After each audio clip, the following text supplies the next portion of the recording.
Well, the headline today is $1.7 million. $1.7 million finally earmarked by City Council to make improvements to places like this. This is what remains of the memorial to little 4-year-old Zay'aire Joshua after he was killed by a left-turning car here at Kennedy in Georgia back in April. Let me take you back to our interview with his mom, Shaquan Smith, after that tragedy. Something got to change.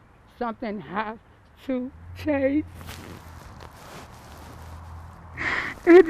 In the case of this intersection where Zay'aire died, improvements could include traffic pattern changes to eliminate right on red and left turns off Georgia, along with enhanced crosswalks, according to Ward 4 Council member Janice Lewis-George. We already have traffic safety studies showing us what traffic safety measures are needed for Georgia Avenue, but most of these recommendations were never implemented.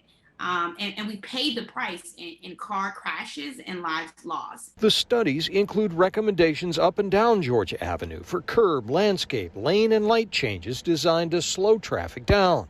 But Lewis-George says the final list of exactly what improvements will happen where is not yet determined by D.C.'s Department of Transportation.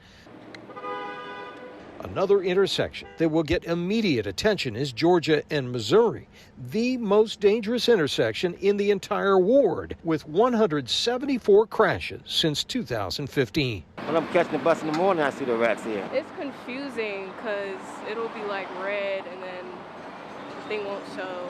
Drivers often speed through Georgia Avenue as if it's a highway instead of an urban street shared by pedestrians, cyclists, and drivers with countless small businesses, child care centers, parks, and recreation centers.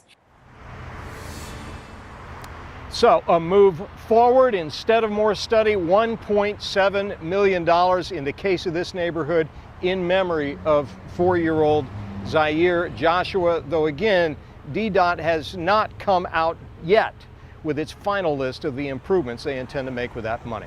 Reporting live in Northwest, Scott Broom, WUSA 9. Remembering little Zay'aire and so many others in that area. Thank you so much, Scott.